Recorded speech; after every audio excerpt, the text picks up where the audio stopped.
संतों ने माया को ठगनी कहा है। ठगनी, लुटेरी।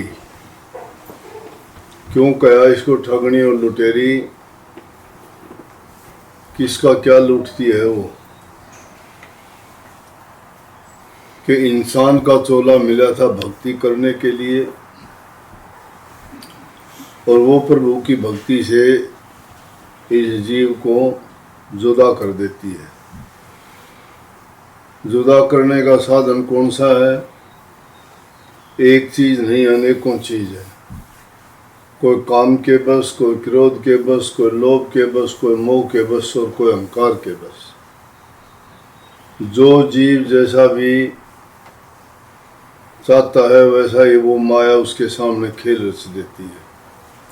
यहाँ तक कि बड़े बड़े ऋषि मुनि भी नहीं बच पाए, जिनमें नारद जी जैसे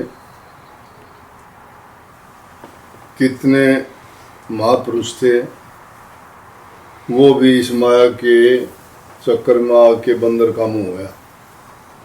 और भी बहुत से ऋषियों के अनेक उदाहरण ऐसे मिलेंगे। तो किसने गिराए? माया ने। माया ने क्या प्रपंच रचा कि जो उसके फंदे में फंसा वही फंदा उसने लगा दिया। कोई काम के बस आना था, काम के बस। पराशर ऋषि जैसे काम के बस होके गिरे। 60-60 हजार, 70-70 हजार वर्ष तक तप करने वाले तपधारी गिरे। पराशर ऋषि जंगलों में जाके बड़ा तप किया एकांत में, लेकिन इतना तप किया और इतना तप करने के बाद भी माया के चक्कर में ऐसे पड़े, कराया सब नष्ट हो गया। काम वासना पैदा होगी। काम एक चीज के लिए नहीं है। कभी ये सोचते हो काम वासना का ही नहीं हो। काम काम सभी के हैं, हर काम न चिन्ह कोई। जितनी मन की कल्पना काम का हवस हो। मन में कितनी कल्पनाएं उठती वो सभी काम है। लेकिन कामुकता एक अलग चीज है जो आदमी के चरित्र से ज़्यादा संबंध रखती है। उसको काम वासना कह सकते हैं। तो ये माया का फंद था। नारद जी का भी यही हुआ। नारद जी भी एक बार चले जा रहे थे, तो चलते चलते उन्होंने कहा कि मैंने कामदेव को जीत लिया। विष्णु भगवान ने सोचा कामदेव इसने कैसे जीत लिया? कामदेव तो आज तक किसी ने जीता ही नहीं, कि ये तो नारद जी को अभिमान हो गया। ऐसी रचना रची। थोड़ा आगे गया तो एक राजा के उसमें पहुंचा, देखता है महल है, सजा हुआ है, बहुत सुंदर है। नारद जी गए, उनकी बड़ी इज्जत सत्कार की। वहाँ भी राजा की लड़की सुंदर थी। उसको देख के राजा कहने लगे इसके लिए वर ढूंढते हैं, बताओ कौन सा मुहूर्त क्या कैसा ठीक रहेगा। नारद जी ने बता दिया। लेकिन नारद जी के मन में आए कि और की बजाय क्यों ना मैं ही शादी कर लूं। जो काम को जीतने वाला था वो, जिसने ये घोषणा कर दी मैंने काम को जीत लिया है। हुआ क्या कि जिस दिन उसका स्वयंवर रचा गया, नारद उसके बीच में राजकुमार जाके बन के बैठ गया। लेकिन विष्णु भगवान नहीं चाहते थे कि वो जो उसका साथ उसकी शादी हो या उसको वर है। जब भी वो वरमाला लेके जाती तो सबसे आगे मुंह करता कि माला मुझे डाल दे। बड़ी हंसी आई उसकी। मजाक उड़ाया गया नारद का। बोले कि शर्म नहीं आती इसको, बंदर का मुंह ले रहा है। और कहा कि जाके अपना मुंह तो देख क्या, पहले तो राजकुमारी के लायक है क्या। फिर वो क्रोध में जो है बड़ा गुस्से में हुआ। तो काम वासना ने उसकी यह हालत की। एक चीज के कारण, ये माया थी। माया के कारण रावण माता सीता को उठा के लेके गया। रावण जैसा प्रकांड पंडित नहीं हुआ कोई, उस जैसा तपधारी नहीं था। उसने इतना तप और साधना करके बहुत से देवताओं को सबको अपने काबू में कर रखा था। बड़ी सिद्धियां शक्ति उसके पास थी। वो जो चाहता वो करता था। सभी देवता उसके काबू में थे। उसके कहने से बरसात होती थी। इंद्र देवता उसके कहने से बरसात, पवन देवता हवा चलाता था, बुहारी निकालता था लंका नगरी में। विश्वकर्मा उसके कहने से मकान बनाता था। जो भी चीज, जो भी देवता थे, वो सब उसके काबू के थे। इतनी उसने करनी की थी। और चारों वेदों का ज्ञाता ही नहीं, टीकाकार था। लेकिन वो ज्ञान क्या काम आया? माया ने ऐसा फंद डाला उस पर कि माता सीता को लेके गया चोरी से, साधु का भेष बना के, और उसकी की दुर्गति हुई कि पूरा का पूरा परिवार, पूरा राक्षस कुल खत्म हो गया। लंका में दिया जलाने वाला भी नहीं रहा कोई। इसलिए कही कि माया मोह ने रूप धर्म मोह लिया संसारा। कितने ही आपको किसी को जुआ खिला के हरा दिया। पांडवों की क्या हालत हुई, जुआ नहीं खेलते तो ये हालत थोड़ी होनी थी। स्त्री तक को दाव में लगा दिया। तो ये तो माया का खेल था। लेकिन दूसरी वाणी में कबीर साहब कहते हैं कि मेरा हरि से मिलन कैसे हो, कि मेरी गली तो चारों बंद पड़ी है। चार गली कौन सी है इंसान की? भक्ति, ज्ञान और वैराग और योग। ये चार साधनाएं हैं जीव के कल्याण के लिए। मुसलमान उर्दू की भाषा में शरीयत, तरीकत, मार्फत और हकीकत कहते हैं इसको। तो चारों गली क्या है? भक्ति है पहला, दूसरा ज्ञान योग है, तीसरा वैराग्य है, और चौथा योग। ये चार रास्ते हैं। लेकिन क्यों, कैसे चारों गली बंद पड़ी? कहते हैं कि जब तक प्रभु का नाम हम नहीं जपते, नाम का ना तो हम सिमरण करते हैं, ना कोई ध्यान करते हैं, और ना ही हमारे लक्षण अच्छे हैं। हमने सब बुरी आदतें अपना रखी हैं जो चीज़ प्रभु से जुदा करती हैं, विपरीत रास्ते पे ले जाती हैं। उन चीज़ों के तो पीछे भागते हैं, और जिन चीज़ों से इस रूह को शांति मिलती है, इसका कल्याण होता है, उसके हम पास भी नहीं जाते। तो इसलिए वो चारों गली तो हमने बंद खुद ही कर दी। कैसे कर दी? कि वो जो चार रास्ते हैं उनके सारे रास्ते किसने रोक लिए? इसने कही ना, काम, क्रोध, मद, लोभ, मोह न रोक के चारों ठाम। चारों ठाम का मतलब चारों रास्ते, और गैल का मतलब है गली, रास्ते।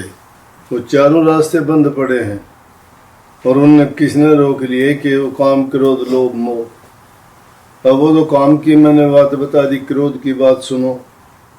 क्रोध भी ऐसा बुरा दुश्मन है कि छोटी सी बात पर क्रोध करके हम इतना बड़ा पाप कर जाते हैं कि जिसको जन्मों तक हमें उसका कर चुकाना पड़ता है। थोड़ी सी बात के लिए, थोड़े से समय के लिए उत्तेजित होके बिना सोचे समझे धैर्य से काम नहीं लेते और गलत काम कर बैठते हैं। जिस प्रकार से एक बहुत साहूकार सेठ था, उसकी बहुत कारोबार चलता था। एक जगह उसकी फैक्ट्री थी रुई की, कपास की। उसमें खुद बैठता था काम करते हुए। उसको संतान नहीं थी। बड़ी मुश्किल से संत महात्माओं के पास गया, आशीर्वाद लिया, लड़का हुआ। छोटा लड़का था, बड़ी उम्र उसकी सेठ की हो गई थी, एक ही लड़का हुआ था।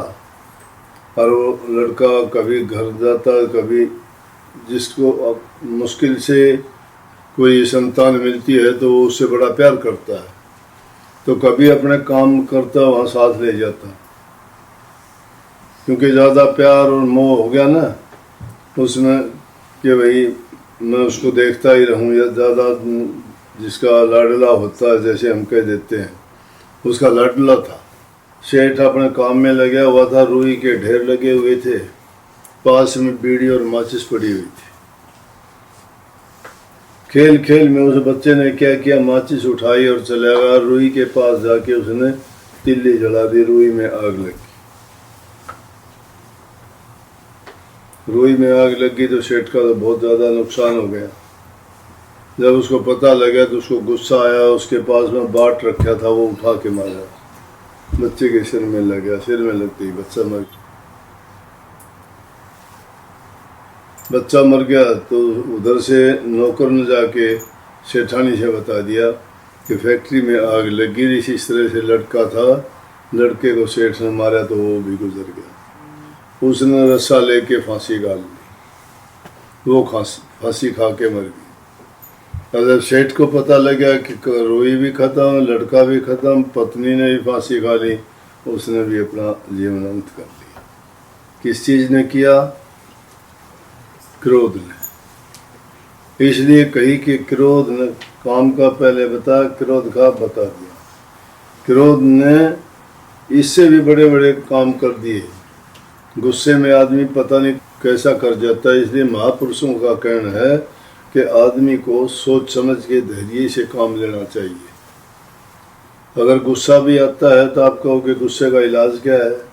गुस्से का इलाज है कि अगर गुस्सा आता है तो या तो आप उस जगह ठंडा पानी पी लेना चाहिए। नंबर 2 है बोलना बंद कर देना चाहिए। नंबर 3 इससे काम नहीं चलता है तो उस जगह छोड़ के चला जाना चाहिए, किसी दूसरी जगह चला जाए, ताकि कुछ समय के बाद में ये घड़ी आती है कोई ऐसी कि किसी घड़ी में आदमी विचलित हो जाता है। प्रेशर उसका ज़्यादा बढ़ने के कारण वो अपना विवेक खो देता है और उसके कारण उससे गलती हो जाती है। फिर आदमी सिर्फ पछतावे के सिवाय कुछ नहीं होता।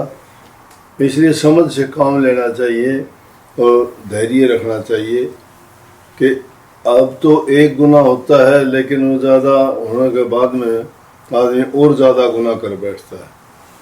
तो इस गुनाहों से बचना चाहिए, इन चीज़ों से। तो इन चीज़ों के कारण वो चारों रास्ते जो थे, ना तो भक्ति कर सकते, ना ज्ञान मार्ग पर चल सकते, ना ही हम तप साधना कर सकते, ना ही कोई योग कर सकते। योग शारीरिक योग अकेला नहीं है।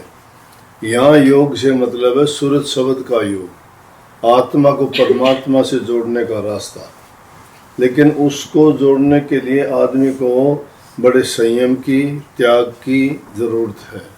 उसमें बड़ी मेहनत करनी पड़ती है। इतना आसान नहीं है, मुश्किल भी नहीं है।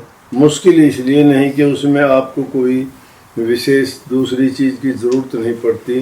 सब चीज़ें आपके पास हैं। आपका मन आपके पास, आपकी बुद्धि आपके पास, आपका ज़बान आपके पास, आपका शरीर आपके पास, करने वाले भी खुद हो। और जिस चीज़ को ढूंढना चाहते हो तुम्हारे पास में, तुम्हारे अंदर में ही है। उस चीज़ के लिए तो इंसान को ज़्यादा मेहनत करनी पड़ती है, कहीं कठिन मेहनत करनी पड़े या उसका कोई मूल्य दुनियादारी के पैसे दे के, चीज़ दे के उसका मूल्य चुकाना पड़े। यहाँ तो मूल्य चुकाने के लिए तप, त्याग और साधना की ज़रूरत है। ये चीज़ जिसके इंसान के पास है उसकी चारों गड़ियाँ खुल जाती हैं। लेकिन कहता है कि देखो ना उस मालिक ने कैसा किया, उस मालिक ने कैसा किया कि ये सारी चीज़ें दे के भी हमको क्यों ऐसी पाबंदी लगा दी है। दुश्मन हमारे गांव में बसा दिए, 5-25 पैर वाठा डेर रोक लिए सब ठाम के 5-25 जो चीज़ हैं ये इन सब ने क्या करा कि सारे ही रास्ते रोक के खड़े हो गए। जहाँ जाते हैं ये हमें घेर लेते हैं। इसलिए ये परमात्मा ने क्या किया, इसके लिए तो सहजोबाई ने भी कही है और उन्होंने गुरु की महिमा गाई। सहजोबाई क्या कहती है? वो कहती है कि हरि ने 5 चोर दिए साथा, परमात्मा ने 5 चोर साथ लगा दिए जन्म दे के। तो हरि ने 5 चोर दिए साथा, सतगुरु ने छुटा ली समझ अनाथा। हरि ने अपना आपा छिपाया, सतगुरु ने दे दीपक दर्शाया। हरि रूठे तो रूठन दे तू भी दे सिटका, सतगुरु सिर पर राखिए आप पे करे सलाह। फिर कहती है हरि तजू पर गुरु न बिसारू, कि परमात्मा को छोड़ सकती हूँ, गुरु को नहीं बिसार सकती मैं। क्यों नहीं? कि ये कारण है उनके कि परमात्मा ने तो यही है जो काम किए, 5 चोर साथ लगा दिए, हमने बना के खुद छिप के बैठ गया। तो लेकिन सतगुरु ने क्या करा कि उन 5 भी छुटवा ली, तेरा रास्ता भी गुरु ने बता दिया। इसलिए हमें परमात्मा की जरूरत नहीं है। कहती है हरि तजूं पर गुरु ने विसारूं, परमात्मा को छोड़ दूंगी लेकिन गुरु को नहीं छोड़ सकती, क्योंकि हरि ने तो अपना आपा छिपाया, सतगुरु ने दे दीपक दर्शाया। सतगुरु ने तो हमें वो रास्ता ज्ञान दे के दिया। फिर कहता है हरि उसे तो रूस जान दे, हरि उसे तो ठोड़ है, परमात्मा रूस जा तो ठोड़ से गुरु के चले जाओगे, गुरु रूठे नहीं ठोड़। गुरु अगर रूस जाता है तो फिर कहाँ ठोड़ है, परमात्मा तो दूर है। इसलिए कहा है कि हमने इन चारों रास्तों में चलना है तो हमें चरित्रवान बनना चाहिए, अच्छे गुणों को अपनाना चाहिए, मन में शांति, प्रेम, मधुर भाषी, दूसरे जीवों पर दया रखने वाले और आत्म संयम करके सुरत शब्द का योग करना चाहिए। लेकिन ये रास्ता किससे मिला? जब तक रहबर अच्छा नहीं है, गाइड अच्छा नहीं है, तुम्हें रास्ता दिखाने वाला, पथ प्रदर्शन करने वाला कौन है? गुरु है। गुरु नाम ज्ञान का है, गुरु नाम इंसान का नहीं, जिसके अंदर ज्ञान प्रकट है वो गुरु है। ज्ञान नहीं है तो गुरु किस काम का है? तुम्हें क्या बताएगा? बंदे को बंधा मिले, छूटे कौन उपाय? जो खुद बंधा हुआ है तुम्हें क्या छुटाएगा? लेकिन सेवा करो निर्बंध की, जो पल में ले छुटाए। जो खुद निर्बंध है उसकी सेवा करोगे तो वो एक पल भी नहीं लगेगा, आपको भी छुटा लेगा। जिसका गुरु पूरा उसके काम भी पूरे। लेकिन गुरु आज्ञा में चलना चाहिए, गुरु भक्ति इसी को कहते हैं कि गुरु जो वचन हमारे लिए फरमाते हैं उन वचनों को मान के अपने हृदय में रख के अपने जीवन को उसी अनुसार ढालना चाहिए, जिससे हम बुराइयों से बचे रहेंगे, सच्चाई की मार्ग की ओर चलेंगे। उसमें सबसे पहली चीज़ है इकाई इंसान का खुद का चरित्र। पहली चीज़ है इंसान का चरित्र खुद का अच्छा होना चाहिए। दूसरी चीज़ है घरों में प्यार, प्रेम, शांति, बूढ़े बुजुर्ग, माँ बाप, सास ससुर की सेवा और उनके वचन की कदर, क्योंकि उनका ज़िंदगी में अनुभव है, वो जो कहते हैं वो हमारे हित की कहते हैं। उनको सम्मान, इज्जत देना, उनके वचन की पालना करना, दुख दर्द पीड़ा में सबकी सहायता करना। 2 बात। तीसरी बात है बुराइयों से बच के रहना। जो आज समाज में बुरी चीज़ों का जितना फैलाव हो रहा है, निंदा चुगली है, बैर विरोध है, शराब कबाब है, रिश्वतखोरी है, झूठ कपट है, बेईमानी है, लेके देते नहीं, कमा के खाते नहीं, नीयत खराब है इंसान की। जब ये खूबियाँ हैं, ये हैं तो बुराइयाँ, लेकिन खूबियाँ मैं कह रहा हूँ इसलिए कि लोग अपना रहे हैं उनको। किसी का भरोसा यकीन नहीं, भाई भाई का दुश्मन है इस जमाने में। और ये चीज़ जिस घर में शराब पीता होगा कोई, या कोई और गलत पैसा, गलत धन आता हुआ भ्रष्टाचार से, वो घर कभी भी बस नहीं सकता, उस घर में शांति नहीं रह सकती। तो जहाँ शांति नहीं है, प्यार नहीं है आपस में, तो वहाँ भक्ति कैसी होगी? लेकिन जिस घर में शांति है वो स्वर्ग के समान है। जिस घर में छोटे बड़े की कदर होती है तो वो आपस में एक दूसरे का इज्जत सम्मान करते हैं। बोलना इंसान को सोच समझ के चाहिए, मीठा बोलना चाहिए, अच्छा बोलना चाहिए, बड़े को सम्मान देना चाहिए, छोटों को प्यार देना चाहिए। लेकिन आदमी अपनी करी कराई नहीं सब कुछ भी खो देता है, बिना समझ के, बिना अकल के। अगर आदमी विवेक से काम नहीं लेता, धैर्य नहीं करता, तो उसको अगर परमात्मा दे तो भी वो बर्बाद कर देगा, क्योंकि उसको संभाल नहीं सकता। वो वही संभाल सकता है जो विवेकी पुरुष है। जिस तरह एक परिवार था, बहुत गरीब था, जाके कहने लगे एक महात्मा से, महात्मा जी कोई ऐसा रास्ता बताओ कि जिससे हम जो है वो काम करके अच्छा हो जाए, हमारा गुजारा चल जाए, हम भी ठीक ठाक अपना जीवन बिता लें। अब महात्माओं के पास तो यही बात होती है, बोले भाई प्रभु का भजन किया करो, एकांत में जाके मालिक की भक्ति करो, याद करो, उसको तुम्हारा कल्याण उद्धार होगा। गए, 3 जने थे, माँ बाप और एक उनका बेटा, जंगल में चले गए। बोले किसकी भक्ति करें? बोले शिव भोला है। शिव जी को भोले बोल रहे हैं, भोला बोल रहे हैं कि वो भोला देवता है, वो बहुत जल्दी खुश हो जाता है, उसको याद कर, उसकी भक्ति किया करो। जाके जंगल में बड़ा तप साधना करी, तप करी, शिव जी भोला प्रकट हो गया। बोले भाई मजे होगी। जब प्रकट होया तो कहने लगे हाँ भाई बोलो किस लिए याद किया? मैं खुश हुआ तुम्हारे तप करने से। तो सबसे पहले स्त्री का नंबर। बोले मैंने इतने रूपवान बना दो, इतने रूपवान बना दो, इतनी सुंदर बना दो, दुनिया में कोई औरत नहीं। बोले तथास्तु, फिजा ऐसी हो जाए, इतनी सुंदर होगी कि देखा तो आदमी देखता रह जाए। इतनी देर में उड़द एक राजा का निकलना हो गया। राजा ने देखा जंगल में और ये दो अजड़ और से एक आदमी और पागल सा, एक छोरा, अरे इन दो ऐसी सुंदर औरत खड़े था कि लिया और इसने लिया के रथ में बिठा ली। बोला चल तुम रानी बनाऊंगा।